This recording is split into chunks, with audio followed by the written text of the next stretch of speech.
لا حول ولا قوة إلا بالله العلي العظيم. أعوذ بالله من الشيطان اللعين الرجيم. بسم الله الرحمن الرحيم.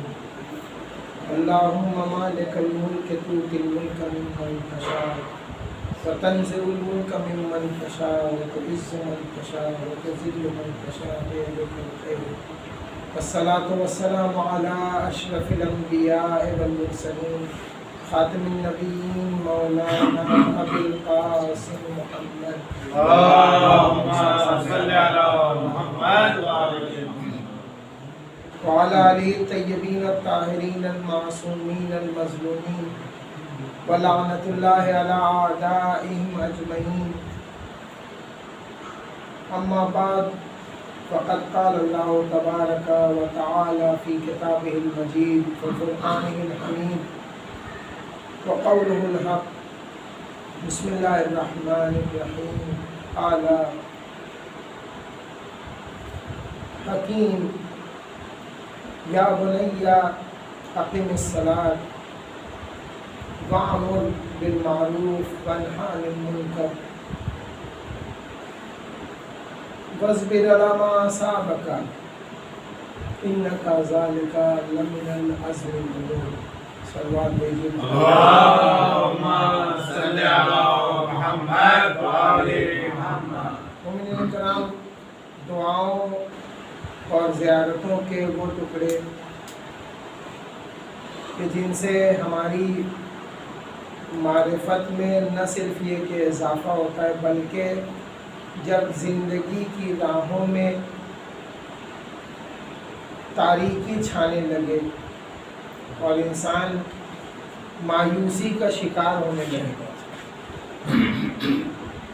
اور اس کا وجود اس کو ختم ہوتا ہوا نظر آئے، تو سمجھیے کہ یہی وہ روشن قندیلیں، یہی وہ روشن شمعیں ہیں کہ جن سے انسان اپنے روح، اپنے راستوں کو، ان تاریک راستوں کو منور کر سکتا اور اپنی زندگی کو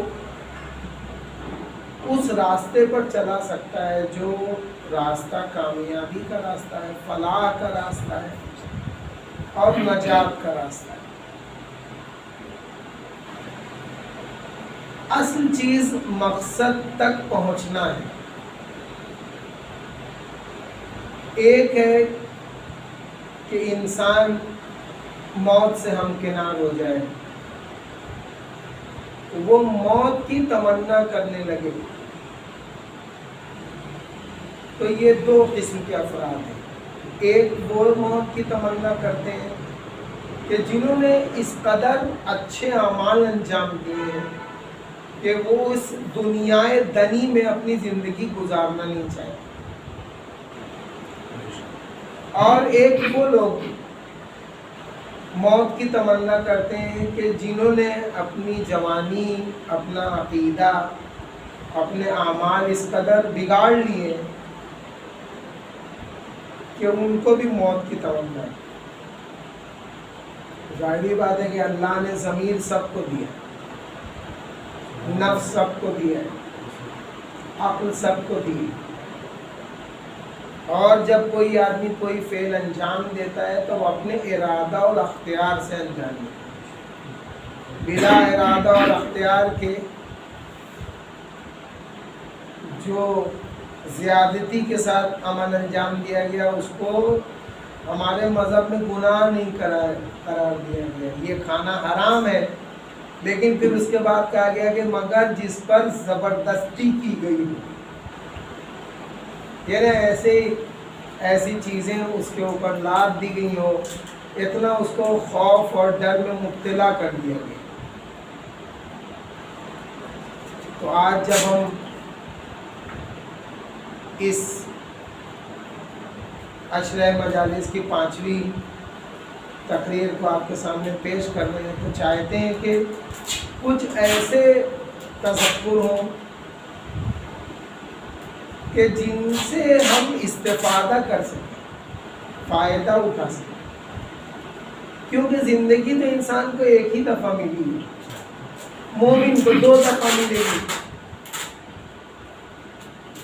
2 دفعہ اس طرح ملے گی کہ ایک ظہور امام کے بعد بھی اس کو اس کی قبر سے نکالا جائے گا. روایتوں میں لکھا ہے کہ مردے جنگ کریں گے. وہ مردے نہیں ہوں گے، دراصل وہی اصلی زندہ ہوں گے. ہاں، جن سے جنگ کیا جائے گا وہ مردے ہوں گے، ان کے دل مر چکے ہوں گے. تو آج جو استفادہ ہے کربلا سے، جو چیزیں ہم نے حاصل کی ہیں، بہرحال علماء آپ کے سامنے جو مرضی سے پڑھتے ہیں اس میں مقصد امام حسین علیہ السلام بیان کرتے ہیں.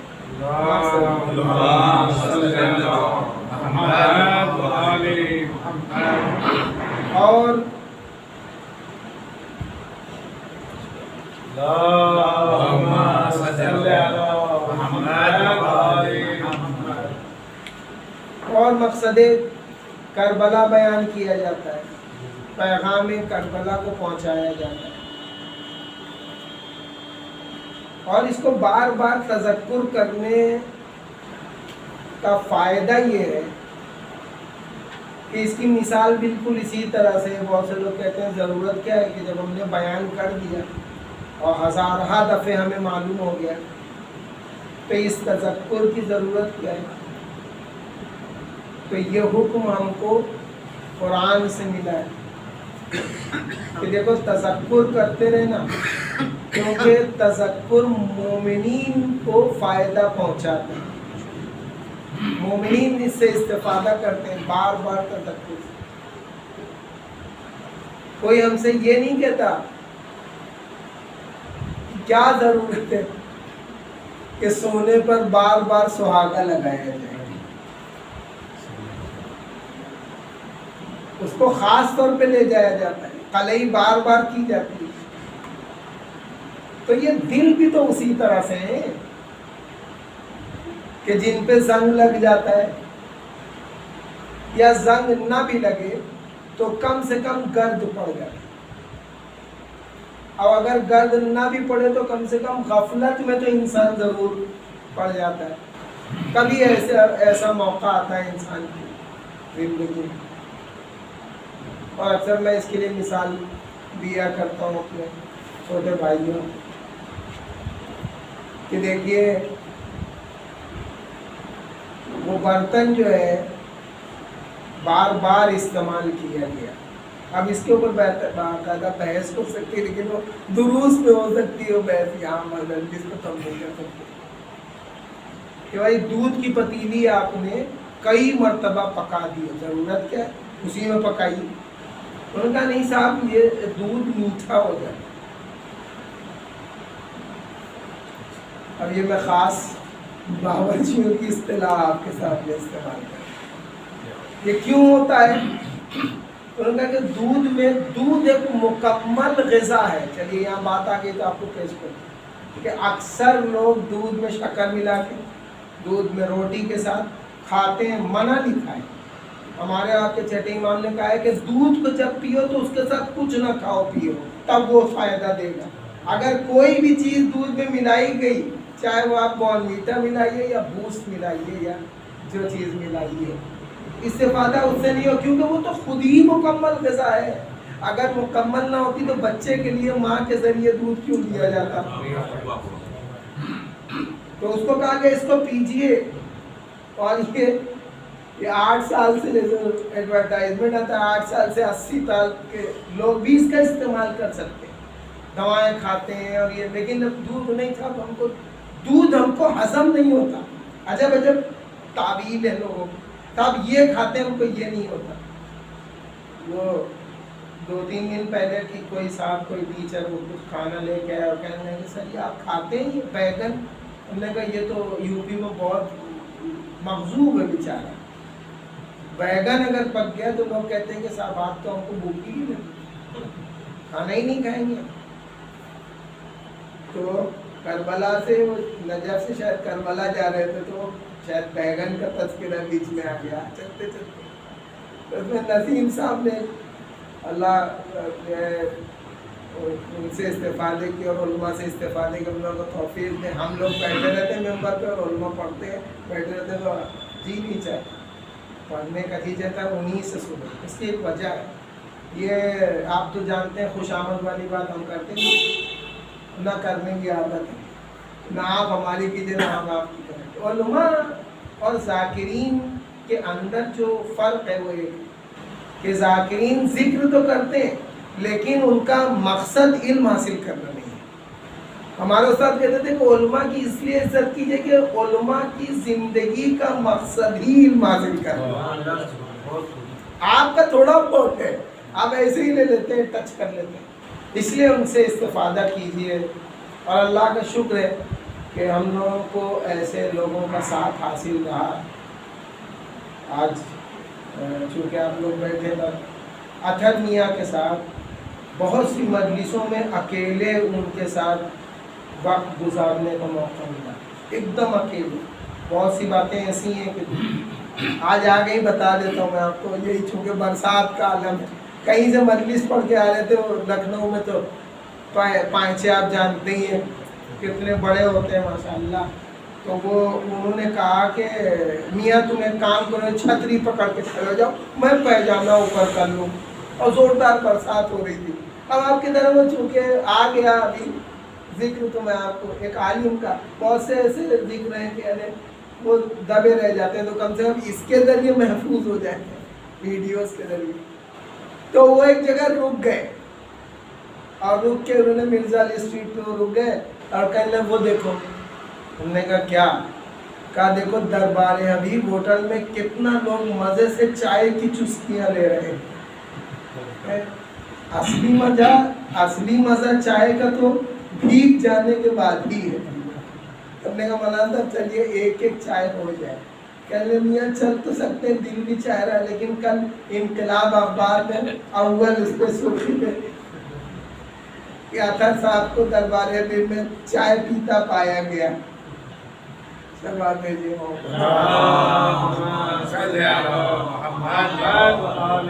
تو پرلطف گفتگویں ہوتی تھیں اور وہ اس لیول کے تھے. کاش کبھی موقع ملے. اور شاید اس سے پہلے پوری عشرہ جو ہے وہ صرف ہندوستانی علماء پہ پڑھنے کا مجھے یہ شرف حاصل ہوا تھا کہ میں نے پڑھا تھا صرف ہندوستان کے جو علماء تھے، اور وہ لوگ جو غیر معروف تھے،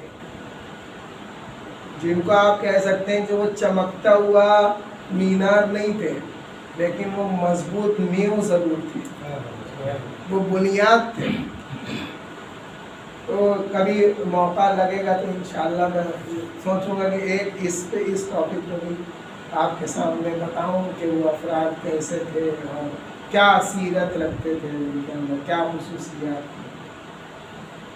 بہرحال یہاں جو ہم لوگ گفتگو کر رہے تھے وہ تو مڑ گئی کہ عالم کی زندگی جو ہے بامقصد ہوتی ہے اور وہ صرف علم حاصل کرتا ہے. اچھا، یہ اکثر لوگ یہ کہتے ہیں کہ صاحب وہ عالم اس شمع کی طرح رہتا ہے جو خود جل کے اور وہ دوسروں کو نور پہنچاتا ہے. لیکن دیکھیے بات لوگ کاٹتے کیسے ہیں. ایک صاحب نے کہا کہ یہ بات غلط ہے کہ وہ خود جل کے دوسروں کو روشن دیتا ہے، یعنی خود بجھ جاتا ہے. وہ عالم جو اپنے علم کا استعمال نہیں کرتا، تو وہ رستہ چلتے چلتے نسیم صاحب نے ایک جملہ کہا وہ بیگن کے اوپر کہ صاحب یہ بیگن جو ہے یہ ایسی سبزی ہے کہ اس نے بعض روایتوں کے مطابق امیر المومنین کی ولایت کا سبزیوں میں سب سے پہلے اقرار کیا. تو میں نے نسیم صاحب سے کہا کہ شاید اسی لیے اللہ نے اس کو تاج پہنا دیا. بہت خوش ہوئے وہ. ہم نے کہا آقا ایک بات اور بھی تو ہے، جو اکثر بیگن نہ کھانے والے. ارے بھائی، ہم نے کہا آپ کو شاید یہ حدیث معلوم ہے یا نہیں معلوم ہے، تو پھر ایک مطلب مسئلہ رسول اللہ حضرت محمد مصطفیٰ صلی اللہ علیہ وسلم ارشاد فرماتے ہیں کہ بیگن ایک ایسی سبزی ہے کہ جو سمجھ کے کھائے گا اس کو ایسا اثر کرے گی. آپ سوچئے کہ بات ہی ہے. آپ سوچیں اس سے تکلیف پہنچے کہ لیجیے تکلیف پہنچے.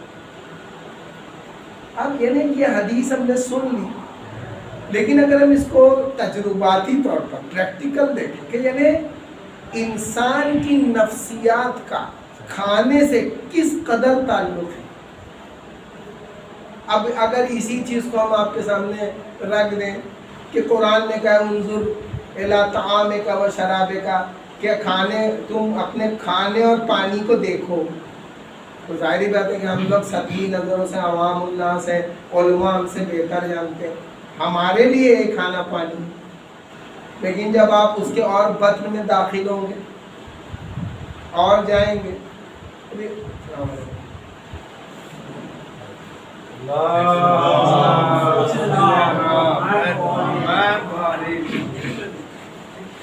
یہ رات میں بحث ہو رہی تھی اس کے کہ بھائی آپ یہ بتائیے کہ اس کے بطن کیسے ہو سکتے ہیں. ایک آیت ہے تو مولانا نے کہا کہ اس کے 7 بطن ہو سکتے ہیں ایک ہی کے ساتھ معنی، اور بعضی روایتوں میں ہو سکتا ہے کہ 70 بھی ہو سکتے ہیں. انہوں نے کہا کہ یہ تجربہ کہ ہمیں کیسے معلوم ہے. انہوں نے کہا ہمارے استاد نے بھی یہ جملہ کہا تھا. وہ استاد جابر محمدی صاحب پاکستان کے ان سے کہنے لگے کہ کیسے ہو سکتے ہیں آپ بتائیے. ہم نے کہا کہ مولانا صاحب پتہ نہیں، میں تو نہیں بتا سکتا کہ اس کو تجرباتی طور پر، لیکن ایک چیز ایسی جس کے ذریعے بتایا جا سکتا کہ آپ جب پریکٹیکل کرتے ہیں 11th اسٹینڈرڈ میں تو سب سے پہلی، یا 9th اسٹینڈرڈ میں تو سب سے پہلی چیز جو آپ کو پریکٹیکل کی دی جاتی ہے وہ پیاز ہوتی ہے، جس کا پہلا چھلکا اور آخری چھلکا ایک جیسا ہوتا ہے، لیکن رنگ اس کا بدلتا چلا جاتا ہے. جو پہلا حصہ رہتا ہے وہ بہت گلابی رہتا ہے، لیکن جیسے جیسے اندر جائیں گے ویسے ویسے وہ سفید ہوتا چلا جاتا ہے. کہنے ہم یہ تو بہت اچھی ہے آپ کی کہ ہم نے ایک چیز حاصل کی اور پھر اس کے بطن میں اترے. تو اکثر بیشتر یہ ہوتا ہے کہ ہم کسی چیز کے بطن میں چونکہ نہیں اترے، ہم نے اس کو ظاہری طور پر دیکھا ہے. تو ظاہری طور پر دیکھ کے اب مشکل کیا ہے کہ اسی کو سب کچھ سمجھ لیا ہے. جیسے بہت سے لوگ چاہتے ہیں نا کہ علماء ایگزیکٹ رزلٹ دے دیں، بس بھائی عالم ہے، کوئی کمپیوٹر تھوڑی ہے. فلاں صاحب سے ہم نے پوچھا تھا، وہ آگا جواب ہی نہیں دے پائے، ہمارا جواب ہی دے پائے کہ وہ انسائکلوپیڈیا ہے کہ آپ نے بٹن دبایا تو وہ فوراً آپ کو جواب دے دیا. لوگوں نے تو پوچھا، لوگ جاتے تھے، کسی نے مولانا کائنات سے پوچھا کہ یہ کیا ہے تو مولانا فوراً جواب دے دیا. تو مولانا اس نے پوچھا کہ مولانا کیسے آپ نے جواب دیا؟ کہا تیری کائنات میرے سامنے ہتھیلی کی طرح ہے. اچھا یہیں تک معاملہ نہیں رکا، پھر دوسرا شخص ہے، اس نے سوال کیا.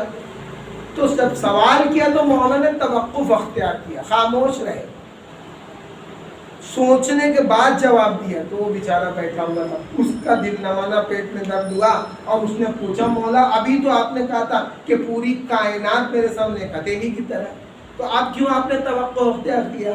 تو مولا نے کہا اس کا سوال اتنا اچھا تھا کہ فوراً جواب دینا سوال کی بے عزتی تھی. سوال کی بے عزتی تھی، اس لیے کم سے کم غور و فکر کر کے میں نے اس کو جواب دیا. ہر چیز کا جواب دینے کا ایک طریقہ ہوتا ہے. اور دیکھیے ہمارے سامنے یہ سب چیزیں کیوں ہیں؟ ساری چیزیں پریکٹیکل ہیں. ہمارے دور میں جو آ گئی ہیں کہ وہ تجرباتی طور پر کہتے ہیں آپ ثابت کریے، اور ہمارے بچے بیچارے لگاتے ہیں. وہ سوچتے ہیں کہ جیسے دوسرے مذہب والے تجرباتی طور پر کر رہے ہیں، ہمارے وہاں کیوں نہیں ہے؟ لیکن ہمارے وہاں ہے، ہمارے وہاں چیزیں ہیں، لیکن تجرباتی طور پر اس لیے ہے کہ وہ تجرباتی طور پر آ نہیں سکتی. کئی افراد جا کے کوئی اللہ چونکہ ہماری نظروں میں آ نہیں سکتا اس لیے ہم اللہ کو نہیں مانتے، ہمارے حواس سے محسوس نہیں کیا جاتا خدا اس لیے ہم جنت جہنم نہیں مانتے. تو مولا نے کہا کہ تیرے بدن میں گردش، خون کی گردش ہو رہی ہے، کہاں ہو رہی ہے؟ یہ کب تو نے دیکھا؟ یہ کیسے جانتا ہے کہ تیرے بدن میں باڈی سرکولیشن چل رہا ہے، بلڈ سرکولیشن ہو رہا ہے تیری باڈی میں؟ تو مولا نے ہمارے جو چیزیں ہم اس زمانے کے لیے ہمارے بچوں کے لیے، کیونکہ دیکھیے بچے اور بزرگ، اب ہمارے وہاں تو بڑا گیپ ہے نا، جنریشن گیپ ہو گیا، ہماری قوم میں جنریشن گیپ ہو گیا، دوسری قوم میں ہوتا تو ہو جاتا، ہماری قوم میں جنریشن گیپ ہو گیا ہے۔ جنریشن گیپ کا مطلب کیا ہے؟ پھر ہم کو اکبر کا آپ آ گئے اور آپ ظاہری بات ہے شاعر ہیں، تو پھر ہم کو بھی ہمارے سے یاد آ جاتا ہے تو پھر وہ کھٹاکھٹ دماغ میں آنے لگتا ہے۔ ہم ایسی سب کتابیں لائق ضبطی سمجھتے ہیں کہ جن کو پڑھ کے بچے باپ کو خطی سمجھتے ہیں۔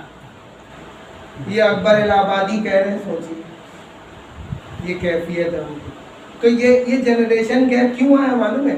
یہ جنریشن گیپ اس لیے آیا کہ ہم نے اپنے مذہب کو اپنے نسل کے سامنے آؤٹ ڈیٹڈ مذہب بنا کے پیش کی، فرسودہ مذہب جو یوز نہیں ہو سکتا، جو استعمال نہیں ہو سکتا، جس کا ہماری عملی زندگی سے کوئی تعلق نہیں۔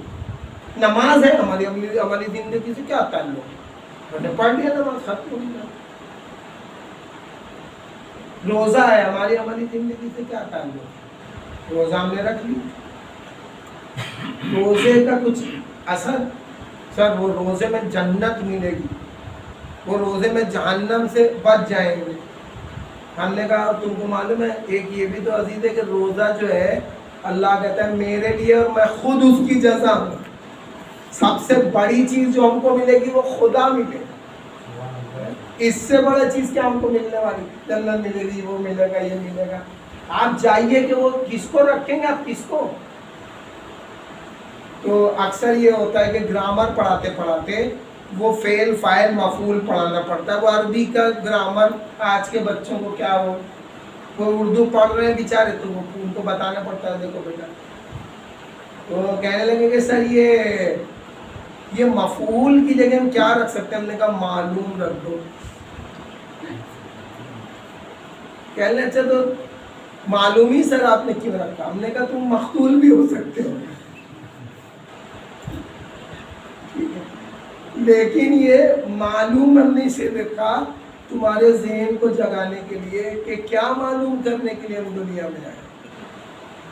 عالم معلوم کرنے کے لیے آئے نا، کیا معلوم کرنے کے لیے آئے؟ ہم نے کہا خدا کو معلوم کرنے کے لیے۔ اس دنیا میں یہ معلوم کرنا ہے کہ خدا کیا ہے، تو آپ خدا کو کیسے معلوم کریں گے؟ تب مولا کی دعائیں ہماری مدد کرتی ہیں، اللہم عرفنی نفسک فإنک إن لم تعرف نفسک لم أعرف رسولک۔ یا اللہ تو ہم کو سمجھنے کی توفیق دے، ہم کو سمجھنے کی ہے۔ اکثر لوگ پوری دنیا کو سمجھنا چاہتے ہیں، اپنے کو چھوڑ۔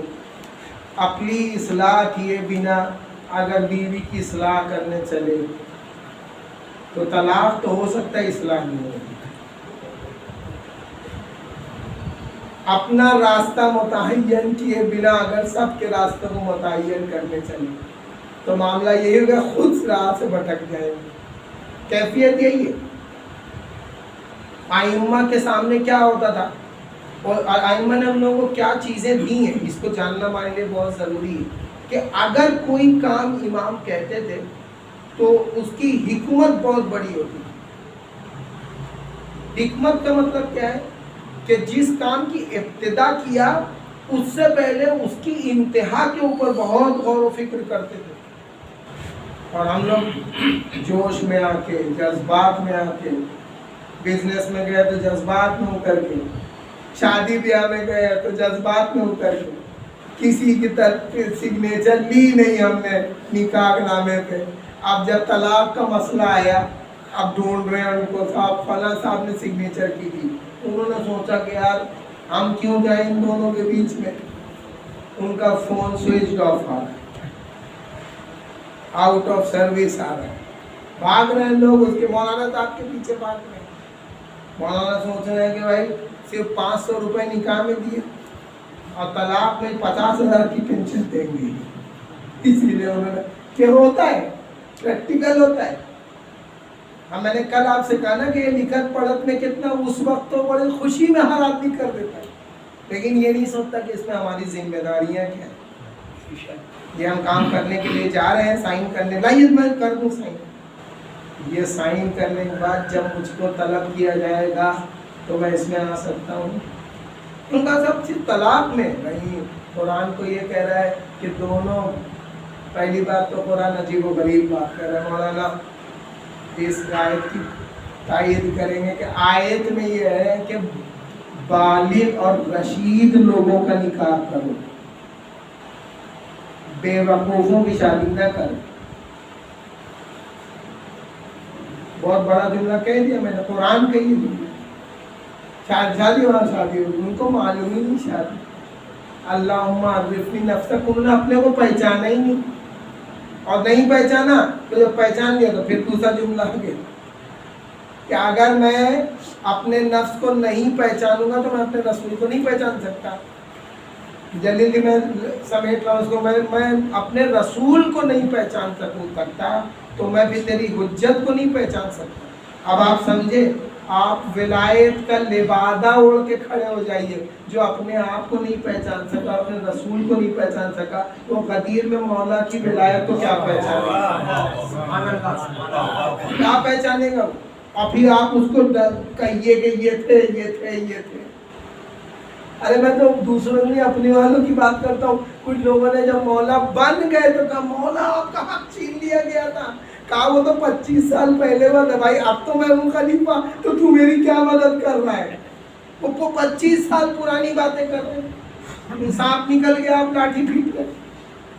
تو یہ کیفیت ہے کہ پہلے غور کیجئے، سمجھیے، سوچئے کہ پریزنٹ سچویشن میں کسی نے قرآن میں ترہمون یا لگتا سب فیلے مولانا صاحب بیٹھے تمنا گردان کر کے سارے علماء بیچارے وہ گردان کر کے وہاں تک پہنچتے ہیں. تو اس میں کیا ہے کہ فعل مضارع جو ہے وہ زمانہ حال اور زمانہ مستقبل دونوں کے لیے اس کا استعمال کیا گیا ہے. تو جب اللہ نے کیا تو کوئی تاریخی باتیں لگی نہیں. تو یہ اب جنریشن گیپ کیوں ہو گیا؟ اصل مدعا یہ تھا. جنریشن گیپ سے ہوا کیا؟ بچے کسی اور گھوڑے پہ بیٹھ کے کہیں اور اڑے چلے جا رہے ہیں، اور ماں باپ وہ بیچارے کسی اور دنیا میں ہیں. ہم سن 71 میں ہی ہیں اور ہم سمجھ رہے ہیں کہ ہمارے بچے جو ہیں یہ بے وقوف ہیں. بچے یہ جو ہے نا یہ کم عقل ہے. یہ بچے، ان کو کیا معلوم، سارا تجربہ تو ہم گھوٹ کے پی گئے. اور وہ بچے سوچ رہے ہیں کہ ارے بھیا یہ دقیانوسی آدمی بڑھاؤ اٹک گئے ہیں، ان کو سمجھ ہی میں نہیں آ رہا کہ کیا کریں دونوں چل رہے. اور بیچ میں ریفری ہیں اماں، وہ ریفری وہ سیٹی بجا رہی ہیں، تم اپاؤ. یہ جنریشن ابھی ایک سروے ہماری اسکول میں ہوا تھا. تو اس اسکول کی جو لوور لیول کے ٹیچرز ہیں ان سے پوچھا گیا کہ آپ کی تمنا کیا ہے؟ تو انہوں نے کہا ہماری تمنا ہے کہ ہائر کلاس کے ٹیچر ہم سے بات ہی نہ کریں. تو جب وہ کرنے کا یہ کیفیت ہے، یہ وہ نوجوان ہیں جو بنا تجربے کے اپنی طاقت توڑے چلے جا رہے ہیں، اور یہ وہ بوڑھے ہیں کہ جو اپنے تجربات کا استعمال ہی نہیں کرنا چاہتے. آئیے کربلا میں آپ کو بتا دوں کہ بوڑھوں کے پاس ہوتا ہے تجربہ لیکن وہ طاقت سے خالی ہوتے ہیں، اور نوجوانوں کے پاس ہوتی ہے طاقت لیکن وہ تجربے سے خالی ہوتے ہیں. تو جب دونوں کی طاقت مل جاتی ہے تو ایسی جگہ کو کربلا کہتے ہیں. اس جگہ کو کربلا کہتے ہیں کہ وہ اپنی طاقت کا استعمال کرتے ہیں. کس عالم میں کہ مولا نے کہا کہ خیمے ہٹا لو، تو اب وہاں پر بتانا ہے. دیکھیے طاقت بہت بڑی چیز ہے. تو جو لوگ کہتے ہیں کہ صاحب ان کو غصہ ہی نہیں آنا چاہیے، نہیں، غصے کو لیمٹ میں آنا ہی تو غضب کہتے ہیں. اور غضب نہیں ہوگا تو انسان اپنی ناموس اور اپنی حیا کو بچائے گا ہے نا. تو حضرت عباس نے کیا جملہ کہا کہ دیکھو میں یہ لکیر کھینچ رہا ہوں، اگر کسی میں ہمت ہے تم میں سے اس لکیر کو عبور کر کے آؤ. یعنی انہوں نے بتایا کہ میری طاقت کا ایک حد ہے، حد فاصل کی چیز. ہاں اس کے اندر آئے تو پھر تم اپنا انجام دیکھ لو گے کیا ہو. تو ہمارے وہاں یہ سب سے بڑا مسئلہ ہے. اچھا اس کو برج کون کرے گا، اس کو بھرے گا کون؟ کربلا میں آپ دیکھ لیجئے، یعنی رونے اور اخلاقیات اور اس کے درس میں سے ایک درس تو جنگی تیاری بھی ہے نا، اس کے اوپر بہت کم لوگ جو ہے خام و فرسائی کرتے ہیں، بہت کم لوگ جو اس پر روشنی ڈالتے ہیں۔ جنگ لڑنے کے اصول ہوتے ہیں، 50 آدمی تو پہلے ہی جنگ کے اندر ختم ہو گئے تھے، جنگ مغلوبہ جسے کہتے ہیں وہیں، لیکن جو باقی 10 گھنٹے تک جنگ چلی ہے وہ کسی نہ کسی حکمت کے تحت لڑی گئی ہے، اور اس جنگ کے اندر 3 حصے ہوتے ہیں۔ اب میں یہاں پہ میرے پاس بورڈ نہیں ہے کہ میں اس کو کھینچ کے آپ کے سامنے بتاؤں کہ قلب لشکر سنا ہوگا، میمنہ اور میسرہ یہ دونوں لفظ آپ نے سنے ہوگے۔ تو قلب لشکر میں جناب عباس، اور میمنے پہ حبیب ابن مظاہر، اور میسرے پہ زہیر ابن قین۔ تو آپ بتائیے یہ تینوں کی حکمت عملی کیا تھی کس کو بچانے کی؟ تمام شہداء کو بچانے کی، تمام فوجیوں کو بچانے کی، کیونکہ ہر ایک کا مقصد کیا تھا کہ ایک دوسرے کو بچائے، لیکن سب کا کلیکٹیو اجتماعی مقصد یہ تھا کہ حسین کو بچائے، اور حسین کا مقصد یہ تھا کہ زینب کو بچائے، تاکہ مقصد پہنچ جائے۔ اس لیے آپ دیکھیں گے کہ آگ جل رہی ہے، اس کے آگے خیمہ ہے، خیمے کے آگے پھر صحابی کے خیمے ہیں، اور سب سے آگے جناب عباس کا خیمہ۔ یہ حکمت عملی اپنائی، لیکن یہ تبھی ہوتی نا جب جوان اور بوڑھے بیٹھے۔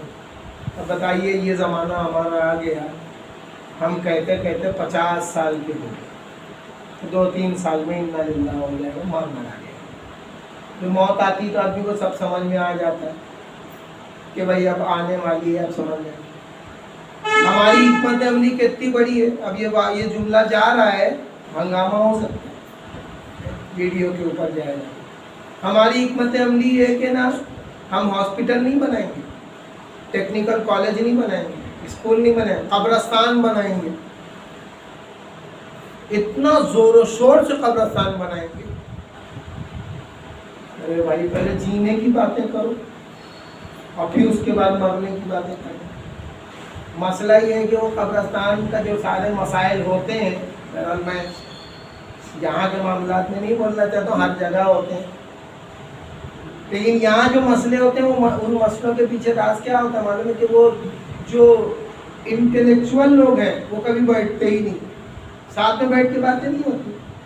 کبھی یہ نہیں ہوتا کہ ہمارے بچوں کے پاس اسکول نہیں لایا، میں ایک اسکول کھول دوں، ہمارے پاس نہ ٹیکنیکل کالج نہیں ہے، چلیے ہم ٹیکنیکل کالج کھول دیں۔ ایک مرتبہ آغا موسوی کے پاس گئے تو انہوں نے اکیلے میں کہنے ہیں کہ میں صرف 5 منٹ آپ سے بات کروں گا، اور ایک صاحب کو کھڑا کر دیا کہ وہ 5 منٹ آپ گنتے رہیے، 1 2 3 ایسے گنتے رہیے، جیسے ہی 5 ہو جائے آپ فون بند کر دیجیے گا۔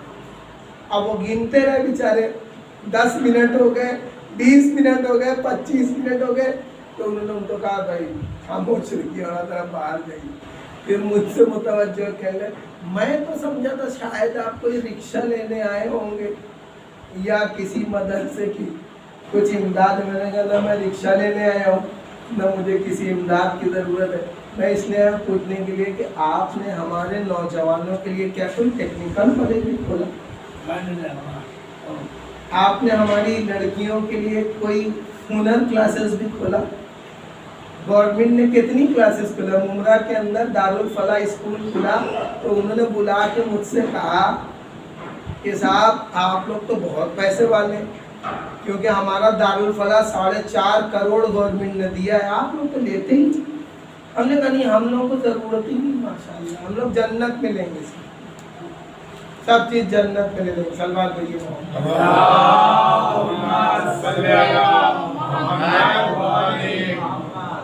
ہم تعلیم سے مضبوط نہیں کریں گے اپنے قوم کو، اور پھر اس کے بعد کہیں گے کہ ہمارے اندر جنریشن گیپ ہے۔ بچہ تو سمجھنا چاہتا ہے بزرگ کو، اور دیکھیے یہی نفسیات ہوتی ہے نا، جب بچہ بڑا ہوتا ہے تو ماں باپ کیا کہتے ہیں، بیٹا کچھ بولو، بیٹا کچھ بولو۔ اب وہ بیچارہ توتی زبان میں جب بولنا شروع کرتا ہے تو اس کو کہتے ہیں چپ رہو۔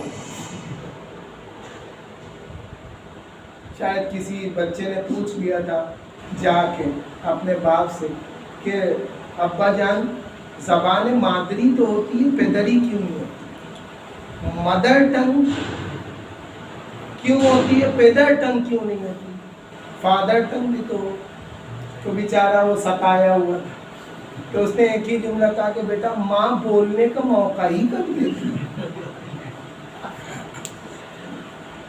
فیکٹ یہی ہے کہ آپ نے بچہ آگے چلا گیا، میں کیوں کہہ رہا ہوں، یہ دل کا درد ہے۔ اب وہ فون کر کے بولتے ہیں سر ہمارا بچہ ہماری نہیں سن رہا، ہم نے کہا معاف کیجیے۔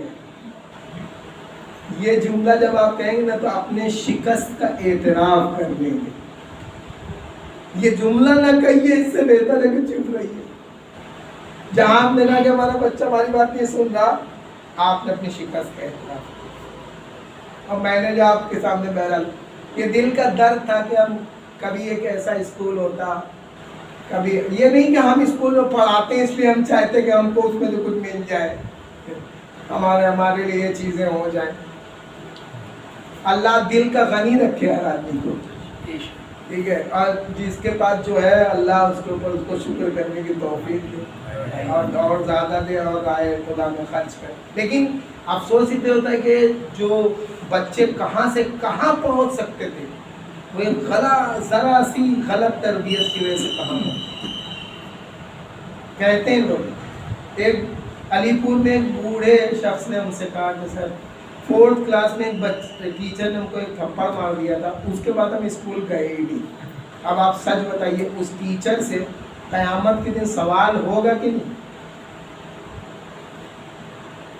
اور ایسا ہوتا ہے، میں ٹیچروں سے بھی پوچھتا ہوں، میرے بچی کو کسی ٹیچر نے مار دیا کیونکہ اس نے 4 نمبر کم دیے تھے، 20 میں سے 16 نمبر دیے تھے، تو چونکہ ایک نمبر کم دیے تھے تو ہر نمبر کو اس کے چھڑی ماری۔ جب پیرنٹس ٹیچر میٹنگ ہوئی تو میں نے کھڑے ہو کر کہ میری بچی ہے، آپ لوگوں سے ایک سوال کر رہی ہے۔ وہ بہت گھبراتے ہیں کہ بھائی یہ کھڑے ہو گئے تو ہمارے لیے مشکل ہے، تو انہوں نے کہا کیا سوال کر رہی ہے؟ ہم نے کہا ہماری بچی یہ سوال کر رہی ہے کہ کسی ٹیچر نے اس کو مارا ہے اور 4 لکڑیاں ماری، تو میری بچی یہ سوال کر رہی ہے کہ جب مجھے 4 نمبر کم لینے میں 4 لکڑیاں ماری گئی تو 16 نمبر لینے میں 16 چاکلیٹ دی گئی۔ ٹیچر کا ہم نے بلایا وہ ٹیچر کو، میں آپ سے معافی نہیں مانگی ہے، آپ کیوں مار رہی معلوم ہے؟ میں کیوں؟ ہم نے کہا اس کو انگریزی میں کہتے ہیں فرسٹریشن، کیونکہ آپ کے ٹیچر نے آپ کو مارا ہے۔ کہہ لیں اور آپ کے ٹیچر نے؟ ہم نے کہا ہمارے ٹیچر ہم کو سامنے بٹھا کے چائے پلاتے تھے، پرنسپل آؤ بیٹھو۔ کہنے ایسے کیسے ہوتا تھا؟ ہم نے کہا ایسے دعائیں پڑھنے سے ہوتا۔ ایسا جو ہے کردار اسکول میں آپ کا بنائیے کہ وہ خود ہی آپ کے لیے کھڑے ہو جائیں۔ آج بھی ہندوؤں کے سامنے شیعوں کا تذکرہ ہوتا ہے تو کیا کہتے ہیں؟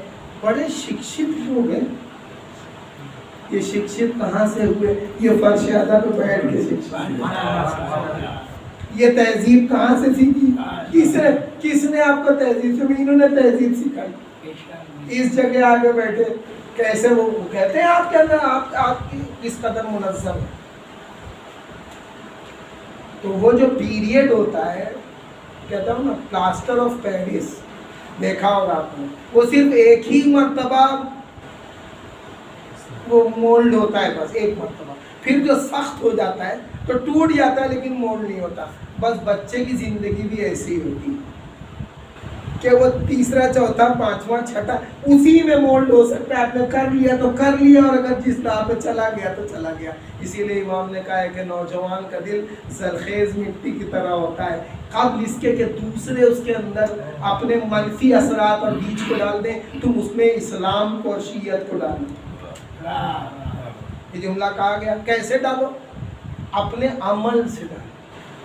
اب یہاں میں جو جملہ آپ کے سامنے پیش کرنا چاہ رہا ہوں، وہ جو پیش کیا ہے وہ جناب لقمان کا ہے۔ آپ ان کی پوری زندگی دیکھ لیجیے۔ اگر ہمارے بچے فیصلہ کرتے وقت، کربلا میں دیکھیے ایک فیصلے کیے گئے، اس کے اوپر بہت ریسرچ ہوئی ہے۔ امام نے فیصلہ کیا، ایسے ہی جملہ نہیں کہہ دیا امام نے۔ جب گورنر نے کہا کہ آپ کے لیے یہ آیا ہے رقہ، تو امام نے کہا پہلے میں مشورہ کروں اپنی بہن سے، کیا کروں، پہلے میں مشورہ کروں. یہاں سے سیکھنا چاہتے ہیں کربلا سے. ہماری کیفیت کیا ہے، ہر چھوٹی سی بات میں فوراً مولانا صاحب کو فون. قرآن سے استخارہ دیکھیے گا کہ رشتہ کیسا آئے گا. تھپڑ آپ ماریں گے اور دیکھیں گے قرآن سے استخارہ، اور کہیں پتہ نہیں کیسا استخارہ آ گیا. اللہ میاں نے پتہ نہیں کیسا استخارہ ہمارا وہ لا دیا. ارے استخارہ کیا لا دیا، استخارے سے پہلے اشتہارہ تھا. استخارے سے پہلے مومنین علماء کی بات وہ سنی نہیں ہے آپ نے، اور فوراً آپ نے استخارہ دیکھ لیا اور آ گئی ہے قد افلح المومنون، اور آپ خوش ہو گئے. آپ نے کہا بس اب ہو گئی وہاں لڑائی مرغی کے کم ہونے میں. 65 لاکھ کا 70 لاکھ کا رشتہ 150 روپے کے لیے ختم ہو گیا. یہ کیفیت ہے. لیکن حکمت کے ساتھ آپ دیکھیں کہ اس شخص کی زندگی کہ وہ جا کے، اب میں تھوڑی سی یاد تذکر کر دوں جناب لقمان کا، کہ فرشتہ یہ آ کے کہہ رہا ہے کہ اللہ آپ کو نبی بنانا چاہتا ہے. غور سے انہوں نے ایک مرتبہ سر جھکا کے خاموشی سے سنجیدگی سے فکر کیا اور پھر کہا کہ میں اس عظیم مرتبے کو نہیں سمجھ سکتا کہ میں اس کی ذمہ داری ادا کر پاؤں. ویسے یہ بات میں کہہ دینا چاہتا ہوں کہ میں ذمہ داری ادا بھی کر سکتا ہوں. اب آپ کہیں گے نا یہ تو دوہری بات ہو گئی، یہ تو ماشاءاللہ ہم لوگوں کی بات ہوگی. ہم لوگ ایسے ہی کرتے ہیں نا، 50 سال کی عمر میں پوچھتے ہیں مولانا صاحب اب کیا کروں میں. آپ جا رہے ہیں اب رحمت آباد میں سونے، آپ کیا کریں گے؟ پوری زندگی گزار دیا اپنے یہی سوچنے میں، استخارے دیکھ رہے ہیں آیا کہ نہیں، اور اللہ نے بہتر کیا. تو سوچ رہے ہیں کیا کہتے ہیں متلون مزاجی. اب وہ لفظ تو اب ثقیل لفظ، کیا کیا جائے. علماء بیچارے بیٹھے تو وہ پڑھنا ضروری ہے، اور عوام الناس بیٹھی تو ان کو دیکھنا ضروری ہے. اور انگریزی بولے تو ابا گالیاں دیں گے، وہ کہیں گے کہ تم اردو کے علاوہ انگریزی استعمال ہی کیوں کی. استعمال کرنے کا مطلب یہ ہے کہ تم کو اردو کا لفظ نہیں آتا. لوگ نیچے سے بھی آواز دیتے. تو یہ کیفیت ہے کہ وہ متلون مزاجی یہ کر لیں، پھر دوسرے دن میں نہیں سر میں یہ کرنا چاہتا ہوں، پھر تیسرے دن میں نہیں سر میں یہ کرنا چاہتا ہوں. ہر روز تھالی کا بیگن بیٹھے، جو نئی چیز دیکھ رہے ہیں اس کی طرف جا رہے ہیں. تو اب یہاں پہ یہ جملہ انہوں نے کہا کہ میں ذمہ داری بڑی گرا ہے، میں اس کو ادا نہیں کر سکتا، لیکن اگر اللہ میری مدد کرے تو میں لے سکتا ہوں. یہاں پہ دیکھیں کیا حکمت کرے. اٹھائیے آپ پہلے مدد طلب کیجئے خدا کی کہ میں یہ کرنے کے لیے، اور پھر ان کی زندگی سے متعلق ہزاروں واقعات ہیں، علماء سے آپ سنتے ہیں، کتابوں میں آپ پڑھتے ہیں. لیکن میں کوشش کرتا ہوں کہ ان گوشوں کو آپ کے سامنے بیان کرنے کی کوشش کروں کہ جو گوشے بیان کرنے سے رہ جاتے نہیں کر پاتے. بنا رہے حضرت ایوب، حضرت داؤد ایک ایسی زرہ بنا رہے ہیں کہ اللہ نے ان کو توفیق دی تھی کہ لوہا نرم ہو جاتا تھا. یہ پہنچ گئے وہاں، وہ کچھ بنا رہے تھے، چپ چاپ کھڑے رہے. بہت سی روایتوں میں ان کو بھانجے بھی تھے. تو جب بنا لیا ہوں نے تو بنا کر دیکھو میں نے کتنی اچھی زرہ بنائی ہے جنگ. کہنے جی تو تم نے پوچھی کیوں نہیں کہ میں کیا بنا رہا ہوں؟ انہوں نے کہا جب آپ خود ہی بتا رہے ہیں تو میں کیوں پوچھوں آپ سے. یعنی اس طرح کہ بعضی باتیں ضروری نہیں ہے کہ آپ اس کو بتائیں، کوئی اور بھی بتا سکتا ہے ان چیزوں میں. تو یہ چیزیں بہت ساری چیزیں آپ کو ملیں گی جناب لقمان سے. لیکن یہ جو 4 چیزیں بتائی ہیں انہوں نے اپنے بیٹے کے ذریعے ہم تک پہنچائی. یا بنیا اقم الصلاۃ، اے میرے بیٹے نماز قائم کرو، وامر بالمعروف،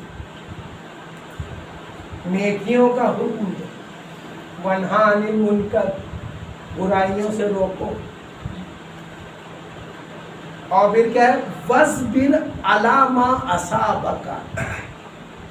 کیا عجیب و غریب آیت ہے اور کیا عجیب جملہ ارشاد فرمانا ہے کہ یہ تینوں کام کرو. یہ تینوں کام پازیٹیو کام ہے، کرنے کے لیے کیے جا رہے ہیں، لیکن اجالے کے ساتھ ساتھ جو ہے اندھیرے کو بھی دیکھنا چاہیے. یہ بہت ضروری ہے. یزیدیت کا ہونا ہر زمانے میں ضروری ہے، نہیں تو حسینیت کیسے معلوم ہوگی؟ وہ معلوم ہونا چاہیے کہ اللہ نے نور کے ساتھ ساتھ جو ہے وہ اندھیروں کو بھی خلق کیا ہے. اور لوگوں نے اس پر بحثیں کی، بڑی بڑی بحثیں ہوئی کہ مشرق کسے کہتے ہیں اور مغرب کسے کہتے ہیں، اور مشرق وہ ہے جہاں سے سورج طلوع ہوتا ہے، اور مشرق وہ ہے. تو جو عرفا ہیں انہوں نے کہا ہے مشرق مغرب انسان کی اپنی زندگی میں پایا جاتا ہے.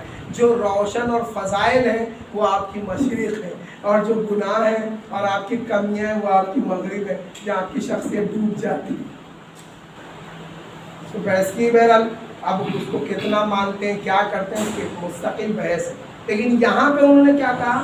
جب یہ کہا کہ نماز قائم کرو تو اس کے پیچھے راز یہ ہے کہ نماز قائم کرنے کا حکم وہی دے سکتا ہے جو خود نماز قائم کرتا ہے. نیکی کرنے کا حکم وہی دے سکتا ہے جو نیکیوں پہ چلتا ہے. برائیوں سے روکنے کا اختیار اسی کو ہے کہ جو خود اپنے نفس کو برائیوں سے روکتا ہے. استغفر اللہ. اور اگر کوئی نہیں روکتا تو پھر مولا کے لیے وہ جملہ صادق آ جاتا ہے کہ بدترین ہے وہ شخص جس کے ظاہر اور باطن میں فرق. یہ کیفیت کہ یہاں جب سب کا حکم، تو پھر اب جب حکم دے دیا کہ نماز قائم کرو، نیکیوں کا حکم دے دیا، برائیوں سے بچنے کا حکم دے دیا، تو پھر ایک جملہ ادا کر دیا عجیب و غریب، وَاصْبِرْ عَلَىٰ مَا أَصَابَكَ. جب تم یہ تینوں کام کرو گے تو کیا ہوگا؟ یہ تینوں جب تم کام کرو گے تو تم پر مصیبتیں نازل ہوں گی. پہلے سے ڈیسٹائنڈ انگلش میں کہتے ہیں، آپ کے لیے مقدر کر دی گئی کہ مصیبتیں نازل ہوگی. اور جب مصیبتیں نازل ہوگی تو آپ کو کیا کرنا ہے؟ تب آپ کو صبر کرنا ہے ان مصیبتوں. کربلا میں نماز بھی قائم کی گئی، نیکیوں کا حکم بھی دیا گیا، برائیوں سے روکا بھی گیا، اور اس کے درمیان تیر چلی، تلواریں چلی، پتھر برسائے گئے، رگیں کاٹی گئی، سینے کی ہڈیاں پیٹ سے باہر، لیکن شہرک کاٹ دی گئی. یہ کیفیت. تو یہ مصیبتوں کو اٹھانا پڑے گا. کوئی اگر آدمی یہ سمجھتا ہے، یہ تصور کرتا ہے کہ وہ پہلے تین کاموں کو کرے گا اور اس پہ کچھ نہیں ہوگا، تو نہیں ہوگا. کہ اس چیز کو جب تم کرنے کے لیے آؤ گے وَاصْبِرْ عَلَىٰ مَا أَصَابَكَ، اچھا تم نے مصیبتیں اٹھا لی تو اب کیا تم کرو گے؟ آ گیا میں اپنے رزلٹ تک اور آپ کی جگہ دیتا ہوں. اب آپ کو کیا ملے گا؟ اس کا رزلٹ بڑا زبردست، بڑا شیرین، بڑا میٹھا رزلٹ ہے اس کا. لیکن ذرا سنبھل کے رہیے گا، ابھی ایک مسئلہ باقی ہے، کیونکہ وہ جب آ جائے گا نا تو دسترخوان جب بچھے گا تو پھر اس وقت آپ مجھے بھی چلائیں گے اور مجھے بھی کچھ کرنا پڑے گا.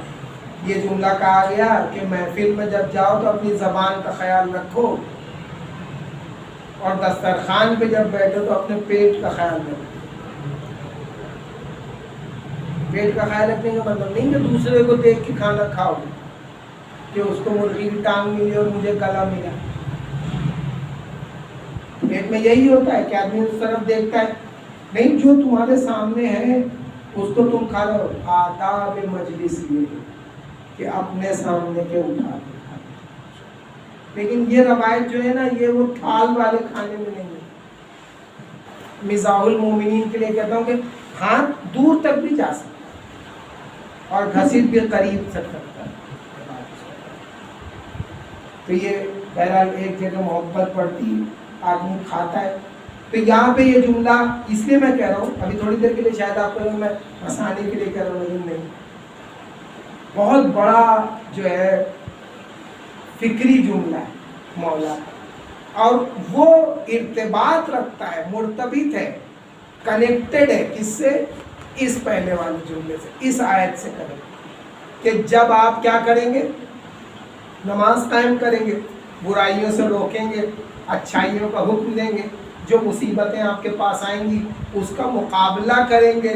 ان ذالک لمن العزم الامور، کیونکہ یہ تینوں کام جو ہے وہ ایسے کام ہیں جن سے عزم پیدا ہوتا ہے۔ انگریزی میں عزم کو کہتے ہیں ریزیلینس، بہت چل رہا ہے یہ، چلے جائیے پوچھئے بڑے بڑے لوگ اس وقت جب کورونا چل رہا ہے تو وہ ڈاکٹر سے پوچھتے ہیں ڈاکٹر صاحب یہ بتائیے کیا دوا لیں، تو وہ سب دوا دینے کے بعد کہتے ہیں بھائی ریزیلینس پاور ہونا چاہیے، قوت دفاع، ٹھیک ہے، اسی کو آپ اگر دواؤں کے اس میں کہیے تو امیونٹی پاور کہہ لیجیے کہ وہ امیون پاور ہے جو آپ کو وہ دے رہا ہے۔ تو کسی نے کہا کہ ابھی آ رہے تھے تو انہوں نے کہا سر یہ دوا جو ہے یہ کون سی دوا ہے، یہ شکر ملی ہوئی ہے کہ شوگر فری دوا ہے؟ ہم نے کہا آپ ایران گئے ہیں کبھی زیارت کرنے گئے تو جائیے گا اور جب اندر بس میں بیٹھیے گا تو آنکھ کھول کے بیٹھیے گا، ذرا اگل بغل بھی دیکھ لیے۔ بڑا اچھا جملہ ہے، مولانا صاحب جو ہے تائید کریں، اس میں جملہ لکھا ہے کہ امر بالمعروف اور نہی عن المنکر کی مثال کڑوی اور میٹھی دواؤں کی طرح ہے۔ ایک کڑوی دوا ہے امر بالمعروف اور ایک میٹھی دوا ہے، یہ امر بالمعروف میٹھی دوا ہے، کڑوی دوا، دونوں چیزیں۔ لیکن اگر آپ نے دوائیں استعمال کر لی، ان کا استعمال کر لیا، تو اب کیا اللہ کہہ رہا ہے اور ان کے منہ سے کہلوا رہا ہے کہ ان ذالک لمن العزم الامور، یہ وہ کام ہے جن سے عزم پیدا ہوتا ہے۔ اور عزم کے بارے میں آپ جانتے ہیں جو روایتیں آئی ہیں قرآن میں، اس میں ایک روایت تو یہ ہے کہ ہم نے آدم کو میں کم عزم والا پایا۔ یہ یاد رکھیے کہ ہم سب آدم کے بیٹے ہیں۔ آئینے میں کھڑے ہوئے تھے، کوئی تو سوچ لیجیے صبح کے عزم کم ہے۔ ابا جان ہمارے جو تھے وہ خود ہی بیچارے، ان کو شیطان نے تو ہم نہ جائیں ان کے اس میں۔ دوسری بات یہ ہے کہ اب یہ عزم حاصل کرنا ہے ہم کو۔ کربلا کا واقعہ پورے کا پورا عزم کے اوپر ہے۔ آپ جب زیارت پڑھتے ہیں تو اس میں یہ اولو العزم پیغمبر، تو روایتیں دو ہیں کہ اولو العزم ان کو اس لیے کہا جاتا ہے کہ مشرق مغرب شمال جنوب سب طرف وہ نبی بنا کے بھیجے گئے۔ اور عزم کا دوسرا رخ یہ پیش کیا جاتا ہے کہ بار بار امتحان لیا گیا اور وہ اس میں ثابت قدم رہی۔ ایسے ہی کہہ دیے گا السلام علیکم وارث نوح نبی اللہ، دن بھر پتھر پڑے، دن بھر بے عزتی کی گئی، پتھروں میں چھپ گئے، دوسرے دن پھر حاصل۔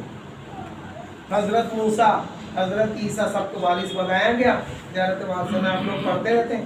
تو یہ عزم حاصل کرنا ہے، یہ آج کی بات ہے کہ آپ کو اگر کسی بھی گاڑی کو چلانا ہے تو اس کے لیے پیٹرول کی ضرورت ہے، اور دنیا میں اگر آپ کو مانوی کامیابی حاصل کرنا ہے، قیامت کے دن آپ کو سرخرو ہونا ہے، تو آپ کو عزم کی ضرورت ہے۔ اور اس عزم کے لیے کربلا جو چیز ارشاد کر رہی وہ یہ تین چیزیں کہ اگر تم نے نماز کا قیام کیا، آسان کام ہے۔ ان کا خیال ہے نہیں کن تم اگر ہم وہاں ہوتے تو تیر کھاتے، تو وہ ہمارے دوست بڑا اچھا جملہ کہتے ہیں کہ صبح کی 2 رکعت نماز اٹھ کے ٹھنڈک میں بستر سے پڑھ لینا تیر کھانے سے زیادہ مشکل کام۔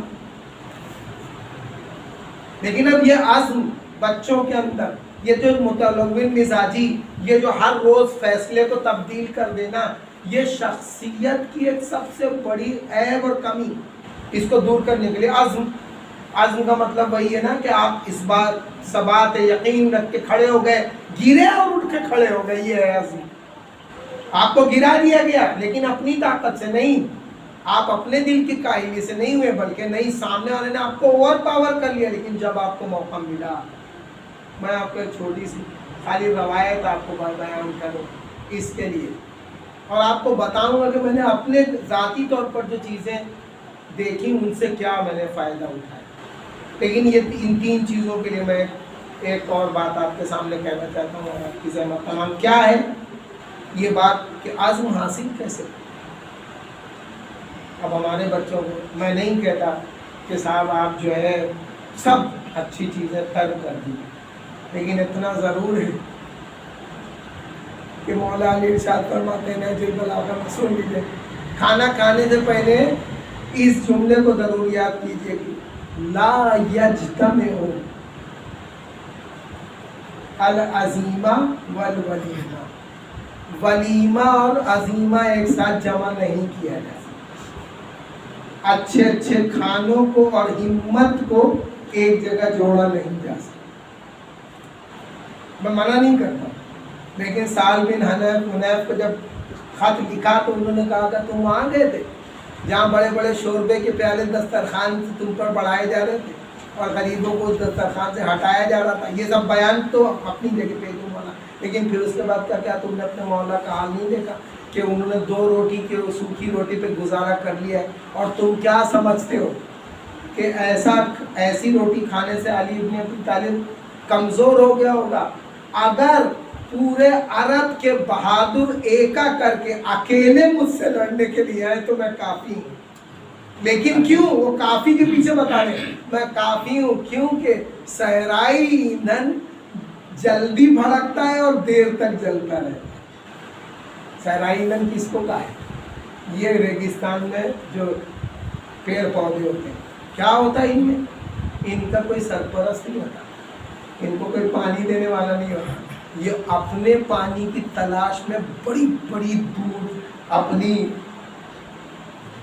جو ہے جڑوں کو پہنچاتے ہیں، وہاں سے پانی لاتے ہیں، بہت کم پانی پہ اپنی زندگی گزارتے ہیں۔ مولا یہی کہنا چاہ رہے ہیں، یاد رکھو اگر مومن کامل بننا ہے نا تو پھر دعوتوں کے پیچھے دوڑنے کی ضرورت نہیں ہے۔ کھاؤ دعوت، لیکن کبھی کبھی ایسی غذا کھاؤ جو تم کو مضبوط بنائے، ایسے بستر پہ لیٹو جو تم کو مضبوط بنائے، ایسی گفتگو کرو جو تم کو مضبوط بنائے، ایسا کام سیکھو جو سماج میں تم کو مضبوط بنائے، ایسا کردار کرو کہ ماں باپ کی نظروں پہ ارے ایسا ہی کردار ہو کہ بیٹی کیا ہے تو باپ اپنی جگہ سے اٹھ جائے، ایسا کردار ہو کہ نواسوں کو کندھے پہ بٹھانے کے بعد نیچے والا کہہ رہا ہے کہ کتنا اچھا سوار، کتنی اچھی سواری ہے، اور سوار خود کیا کہہ رہا ہے کہ تم نے یہ نہیں کہا کہ کتنے اچھے سوار۔ یہ کردار، یہ کیفیت، یہ عزم کہاں سے پیدا ہوتا ہے؟ یہ عزم روزہ رکھنے سے پیدا ہوتا ہے۔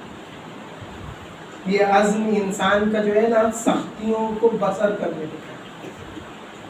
کربلا کا تذکرہ چل رہا ہے، ایک خالی آپ کے سامنے منظر پیش کرنا چاہتا ہوں، اور وہ یہ منظر ہے کہ سختیوں کے اندر آدمی کیسے کام کر سکتا ہے۔ شہادت جناب سید سجاد آپ نے دیکھی، ہر سال مولا 1000 غلاموں کو لیتے تھے، خریدتے تھے، 1 سال تک تربیت کرتے تھے، 1 سال تک مولا کی تربیت، اور 1 سال بعد سب کو بٹھاتے تھے، 1 سال تک سب کی غلطیاں لکھتے رہتے تھے، تم نے یہ کیا، تم نے یہ کیا، تم نے جو لسٹ۔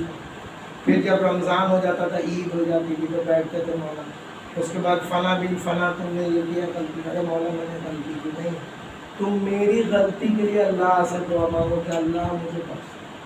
اور پھر مولا کیا کرتے تھے؟ سب کو آزاد کر دیتے، 1000 غلاموں کو آزاد کیا، غلام نہیں تھے، یہ 1000 آیت اللہ ہوتے تھے، یہ 1000 عالم ہوتے تھے۔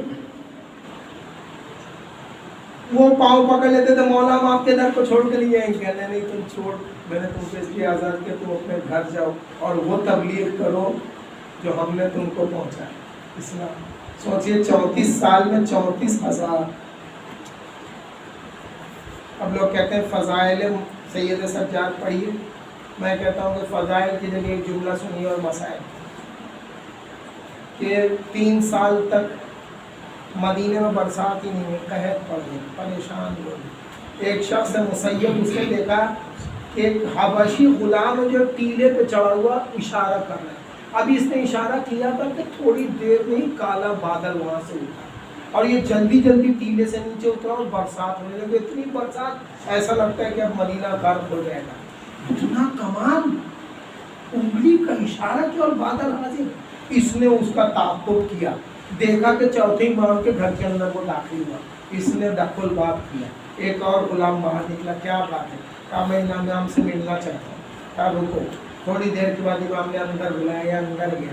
امام نے کہا کوئی خاص بات ہے؟ کہا ہاں مولا، آپ کا ایک غلام ہے، میں چاہتا ہوں اس کو خرید لوں، میں چاہتا ہوں اس کو خرید لوں۔ مولا نے کہا تم کیوں خریدنا چاہتے ہو؟ میں تم کو خود ہی ہبہ کر دوں گا، تم مجھ سے کہو کون سا غلام چاہیے؟ کہا میرے تو 1000 غلام ہے۔ کہا سب کو کھڑا کر دیا، لیجیے باغ میں سارے غلام کھڑے کر دیے، 1000 غلام میں سے ایک کو تلاش کرنا، پورے 1000 غلام ختم، اب کوئی موجود نہیں۔ چوتھے امام سے اس نے کہا یہ نہیں ہے۔ مولانا نے کہا بھائی میرے پاس جتنے غلام تو میں نے کھڑا کر دی، اب صرف خالی ایک غلام باقی بچا ہے۔ پوچھا یہ غلام کیا، یہ کون ہے؟ کہا کہ میرے ایک گھوڑے کو دانا پانی دیتا ہے۔ اب اس کو بلایا گیا، اس نے دیکھا کہ وہی شخص ہے۔ مولا نے کہا تم ادھر آؤ، آج سے میں نے تم کو آزاد کیا، اب تم آج سے ان کے غلام، میں نے تم کو ان کو ہبہ کر دیا۔ وہ شخص جو تھا وہ امام سے متوجہ نہیں ہوا، غلام وہ آ کے اس مسیب نامی شخص کے پاس آیا اور اس نے ایک ہی جملہ کہا کہ کیا تو نے ایسا مجھ میں پایا کہ تو مجھے اپنے مولا کے خدمت سے دور کرنا چاہتا ہے؟ اس نے کہا کہ میں نے وہ تیرا ٹیلے والا اشارہ دیکھ لیا، میں نے تیرا وہ ٹیلے والا اشارہ دیکھ لیا۔ اتنا سننا تھا کہ وہ زار و قطار رویا اور اس کے بعد اس نے اپنے ہاتھوں کو آسمان کی طرف بلند کیا اور ایک جملہ کہا کہ یا اللہ ایک راز تھا جو تیرے اور میرے درمیان تھا، تم نے اس کو آشکارا کر دیا، تم نے ظاہر کر دیا اس کے اوپر۔ اس نے مجھے انگلی کرتے ہوئے اشارہ کرتے ہوئے دیکھ لیا، یا اللہ اب میں تجھ سے یہ دعا کرتا ہوں کہ تو نہ میری زندگی کا آخری دن آج قرار دے، کیونکہ میں اپنے مولا کے حضور سے جانا نہیں چاہتا۔ یہ جب جملہ کہا تو سارے غلام رونے لگے، امام خود رونے لگے، مسیب رونے لگے، اور انہوں نے کہا مولا میں اس کو نہیں، یعنی اس قدر اس کے دل میں وہ جذبہ تھا۔ اب یہ نکل کے آئے اپنے گھر اتارا کہ انہوں نے ابھی امامہ اتارا تھا، جبہ رکھا ہی تھا کہ کسی نے کہا کلباب کے دروازہ کھولا، کیا ہے؟ دیکھا کہ امام کا ایک دوسرا غلام کھڑا ہے۔ کہا جس غلام کو آپ چاہتے تو اس کا انتقال ہو گیا، اللہ آپ کو تجہیز و تکفین کے لیے بلایا گیا۔ یا میرے خدا، جس کے غلام کی عظمت اور منزلت یہ ہو، اس امام کی عظمت اور منزلت کیا ہو؟ آج ان کا ایک اور مصائب آپ کے سامنے پڑھ دیتا ہوں، ختم کر دیتا ہوں۔ ساری روایتیں لکھی ہیں، اور کل بھی میں نے آپ کے سامنے ایک روایت پڑھی تھی کہ جب غسل دینے کے لیے وہ گردن کا رومال کھولا گیا، دیکھا گیا کہ ایک سوراخ ہے گردن میں، یہ وہ توق کا کیل تھا جو مولا کی گردن میں رہتا تھا۔ ایسے ہی نہیں زین العابدین کہا گیا، سید الساجدین کہا گیا، لیکن جب پوچھا گیا کہ مولا آپ اس قدر عبادت کرتے ہیں، تو اس کے بعد سید الساجدین اور زین العابدین نے اپنی فضیلت بیان کرنے کے بعد بدلے میں کیا کہا؟ ما یقدرو علی عبادت علی بن ابی طالب، کس میں اتنی طاقت ہے کہ وہ علی کی جیسی عبادت کر سکے، علی کے جیسے اپنی عبادت کر سکے۔ لیجئے دوسری میں نے وصیت آپ کے سامنے کہ دیکھو مجھے جو ہے یہاں دفن کرنا، دیکھو میرے ناقے کو جس پہ میں نے 25 مرتبہ حج کیا ہے، اس کو تازیانہ نہ لگانا، کیونکہ میں نے اس کو کبھی تازیانہ نہیں لگایا۔ شاید یہی وجہ ہے کہ جب دفن کر چکے امام اور واپس آئے تو باہر نکلنے سے پہلے قبر کے باہر کھڑے ہو کے اس ناقے نے ایسا رونا شروع کیا جیسے کوئی ماں اپنے جوان بچے کی بچھڑ جانے پر روتی ہے۔ اس قدر رویا اس نے قبر کے اوپر دم توڑ دیا، قبر کے اوپر دم توڑ دیا۔ میں کہوں گا اے محمد باقر علیہ السلام، آپ کی عظمت یہ تھی کہ آپ نے ناقے کو بھی دفن کیا، ناطے کے لیے بھی قبر کو دی گئی، اس کو دفن کیا۔